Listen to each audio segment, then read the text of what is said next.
안녕하십니까. 새생명교회 수요일 저녁 말씀을 함께 나눕니다. 오늘은 8월 6일 수요일 저녁입니다. 계속해서 선교에 대해서 제가 말씀을 나누는데 오늘은 마지막 시간, 선교는 삶이다, 네 번째 시간 말씀을 함께 나눕니다. 특별히 오늘은 저희 교회에서 멕시코 선교를 다녀온 것에 대한 이야기를 잠깐 하도록 하겠습니다. 지난 주일부터 화요일까지 2박 3일 동안 우리가 멕시코 선교지인 엔세나다에 선교를 다녀왔습니다. 6년 만에 저희가 그곳에서 어린아이들 BBS 여름 성경학교를 했습니다. 사실 매년 선교를 많이 다녀온 건 아니지만 갈 때마다 아이들한테 옷도 주고 선물도 주고 그리고 음식도 주었지만 말씀을 집중해서 가르치는 여름 성경학교는 하지 못했어요. 지난 6년 동안. 그 이유는 여름 성경학교를 하는데 굉장히 많은 것들이 필요해요. 준비하는데 시간도 많이 들고 또 준비하는데 여러 가지 물건과 물품들도 굉장히 많고 가장 필요한 것은 사람이죠. 그래서 여름 성경학교를 하려면 적어도 이제까지 한 15명 정도 그 이상이 돼야 그 아이들을 여름 성경학교를 할 수 있습니다. 아이들과 어린 엄마, 여기서 어린 엄마라고 하는 것은 한 15에서 17, 18 이제 엄마들이 그 깜뽀 우리가 가는 멕시코 선교제는 그 정도 되면 엄마가 되는데 그 엄마하고 아이들이 한 100여 명이 돼요. 그 사람들에게 3번에 걸쳐서 하나님 말씀을 나누고 또 여러 가지 활동을 한다고 하는 것은 그것을 준비하는 교사들, 그리고 활동을 옆에서 도와주는 사람들, 그리고 거기 모여있는 사람들에게 음식을 제공해야 되는 사람들, 그래서 적어도 한 15명이 돼야 그 사역을 감당할 수 있는 것이죠. 그런데 이제까지 그 정도의 헌신된 사람들이 없었어요. 그래서 지난 6년 동안 코로나 팬데믹 이전부터 시작해서 지금까지 우리가 매년 멕시코 여름 선교는 갔지만 사실은 여름 선교학교는 제대로 하지 못했어요. 사실은 선교라고 하는 게 옷을 나눠주고 음식도 나눠주는 것도 큰 의미에서 선교긴 하지만 선교의 본질과 핵심은 사실은 말씀을 전하는 거잖아요. 복음을 전하는 거잖아요. 예수님을 전하는 거잖아요. 근데 그 일을 못하는 것이 저에겐 늘 안타까움이었고 가슴 아픈 일이었는데 올해는 드디어 그 일을 감당했습니다. 몇 명이 감당했냐면 9명이 감당했습니다. 아주 작은 숫자였지만 아주 열심히 그 일을 감당했습니다. 그러면서 제가 그 여름성학교 마지막 때 함께 묵상한 내용이 있는데 그 말씀대로 7, 9명이 열심히 헌신해서 여름성경학교를 무사히 잘 마쳤습니다. 그 함께 나눌 말씀은 베드로전서 4장 7절부터 11절까지 말씀입니다. 베드로전서 4장 7절부터 12절까지 말씀 제가 봉독해 드립니다. 만물의 마지막이 가까이 왔으니 그러므로 너희는 정신을 차리고 근신하여 기도하라. 무엇보다도 뜨겁게 서로 사랑할지니 사랑은 허다한 죄를 덮느니라. 서로 대접하기를 원망 없이 하고 각각 은사를 받은 대로 하나님의 여러 가지 은혜를 맡은 선한 청지기 같이 서로 봉사하라. 만일 누가 말하려면 하나님의 말씀을 하는 것 같이 하고 누가 봉사하려면 하나님이 공급하시는 힘으로 하는 것 같이 하라. 이는 범사의 예수 그리스도로 말미암아 하나님이 영광을 받으시게 하려 함이니 그에게 영광과 권능이 세세에 무궁하도록 있느니라. 아멘. 오늘 이 말씀에서 제가 선교를 마지막 이렇게 마무리하면서 이 말씀이 이렇게 떠오르는 거예요. 오늘 하나님은 베드로를 통해서 만물의 마지막이 가까이 왔다. 그렇게 말씀해 주십니다. 사실 우리는 마지막 시대를 살고 있는 겁니다. 어떻게 보면 성도들은 어떤 사람들이냐면 오늘이 마지막이라고 하는 생각을 가지고 하루하루를 살아가는 사람들, 그게 성도들입니다. 종말을 사는 사람들, 그런 의미를 가지고 있죠. 그러니까 우리 성도들은 우리의 삶이 영원하다는 생각을 하는 게 아니라 우리의 삶은 마지막이 있다는 거죠. 그리고 주님 만날 때가 있고 주님 앞에서 결국 심판받고 그리고 평가받을 때가 있다고 하는 사실을 늘 생각하고 의식하며 사는 사람들, 그런 사람들이 바로 성도들이라는 거죠. 그래서 오늘 하나님은 만물의 마지막이 가까이 왔다. 만물의 마지막을 살고 있는 그런 오늘 우리들의 삶, 그게 바로 성도들의 삶이죠. 그 마지막이 왔다고 하는 것은 우리에게 굉장히 중요해요. 왜냐하면 동물들은 살아있을 때 그 동물의 값이 매겨지지만 사람은 죽고 나서 그 사람의 가치가 결정이 되고 매겨지는 거죠. 그래서 마지막을 준비하고 마지막을 의식하며 사는 사람들의 삶은 결국 가치 있는 삶이 되는 겁니다. 의미 있는 삶이 되는 겁니다. 결국 그 삶이 승리의 삶이 되는 것이죠.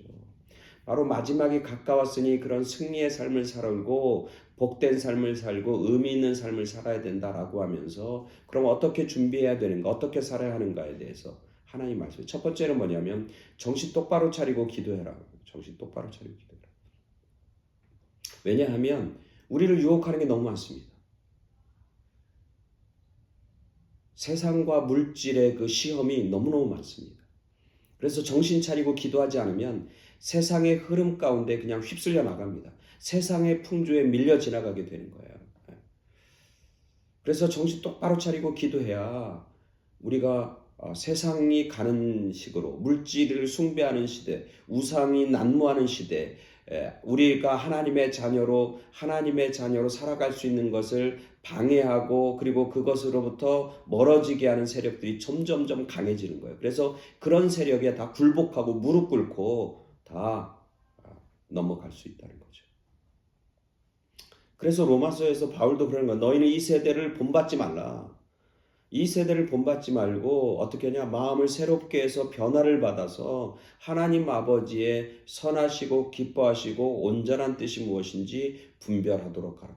하나님의 뜻을 분별하려면 어떻게 해야 돼요? 정신 똑바로 차리고 기도해야 됩니다. 그래야 세상의 풍조와 이 세대의 흐름 속에 우리가 하나님의 사랑으로 마지막 멋진 복된 삶으로 살아갈 수 있다는 거죠. 두 번째는 성경에서 뭐라고 하냐면 서로 뜨겁게 사랑하라는 거예요. 뜨겁게 사랑하라. 사랑하지 않으면 우리 인간은 기본적으로 이기적이고 자기중심적이에요. 그러니까 뜨겁게 사랑하지 않으면 늘 우리 사이에는 뭐가 있냐면 다툼과 분쟁과 원망이 끊임없이 일어나죠. 끊임없이. 그러다 보면 외로워지는 거예요. 자기밖에 없는 거예요. 사랑을 놓쳐버리면 사람들은 외롭게 됩니다. 사랑을 놓쳐버리면 사람들의 삶은 척박하고 강팍해지게 되어 있는 거예요. 그래서 마지막 세대가 가까울수록 사람들은 다 이기적입니다. 자기 중심이에요. 자기 원하는 대로, 자기 생각대로, 자기 좋을 대로 살게 돼 있어요. 사랑하지 않으면 결국 우리 인간들은 다 실패하게 되어 있는 거예요.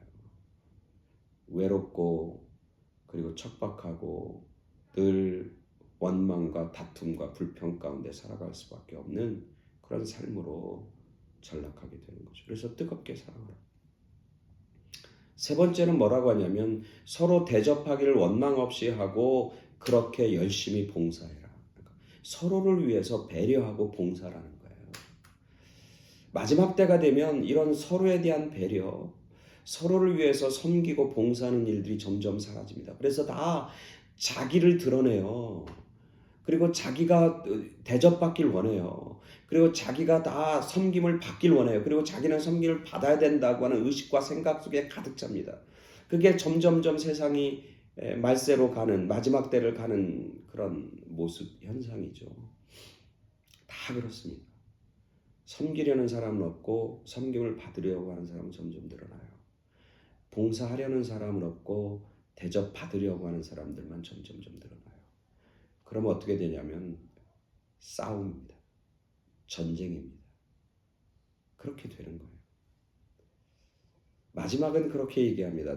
당신들이 말할 때마다 하나님 말씀을 하는 것처럼 하나님 앞에서 말하는 것처럼 말하고 행동할 때마다 하나님이 주시는 힘으로 하는 것처럼 해라. 말하고 행동할 때 하나님이 주시는 은혜, 하나님이 주시는 지혜, 하나님이 주시는 그런 힘으로 말하고 행동하라는 거예요. 우리가 말할 때 행동할 때 하나님을 생각하면서 하나님 의식을 하면서 말하고 행동하라는 거고, 그리고 그 말하고 행동할 때 하나님에게 말하듯이 말하고 하나님에게 행동하듯이 다른 사람에게 행동하라.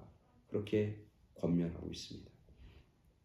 그래야 마지막 때를 살고 마지막을 준비하는 아름다운 삶. 이렇게 살아가는 사람들이 결국은 의미 있는 삶을 사는 거예요. 이렇게 사는 사람들이 결국은 가치 있는 삶을 사는 거고, 이렇게 살아가는 사람들이 결국은 승리하는 삶을 사는 거예요. 복된 삶을 사는 거죠. 이번에 멕시코 선교를 정리하면서는 그렇게 생각합니다. 이번에 멕시코 선교 여름 선교학교 100여 명이 넘는 사람들을 성경을 가리키고, 그리고 크래프트 공장 만들기를 하고, 그리고 간식을 준비하고, 노래와 율동을 하고, 예배를 드리고, 말씀을 가르치고 하는 그 모든 일들을 감당하는데 9명이 감당했어요. 불가능한 일을 한 거예요. 제가 볼 때는. 선교사님이 뭐 한 50명, 60명 올 거라고 그랬는데 천만의 말씀 100명이 넘었어요. 근데 그 사람들을 9명이 다 서브했어요.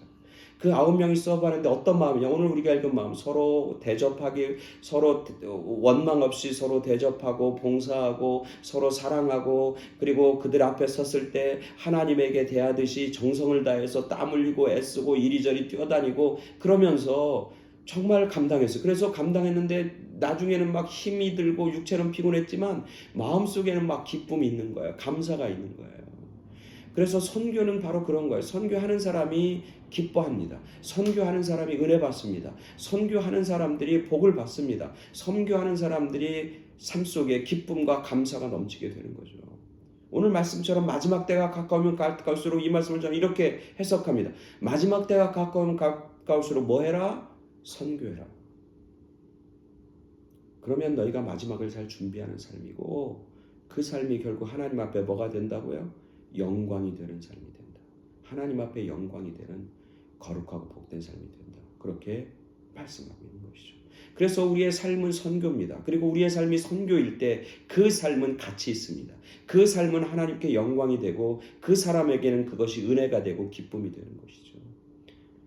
우리가 이제 말씀을 마치는데, 선교는 삶이다. 그 삶이 은혜의 삶이고 복된 삶이고 축복의 삶이고 승리의 삶이라고 하는 사실을 깨닫고, 우리가 서로 사랑하고 서로 대접하고 서로 봉사하고 서로 정신 똑바로 차리고 기도하면서 하나님 앞에 영광을 돌리는 그런 선교적 삶을 살아가는 그런 축복과 은혜와 승리가 우리 모두에게, 그리고 여러분들에게 함께하길 간절히 축원합니다. 아멘. 감사합니다.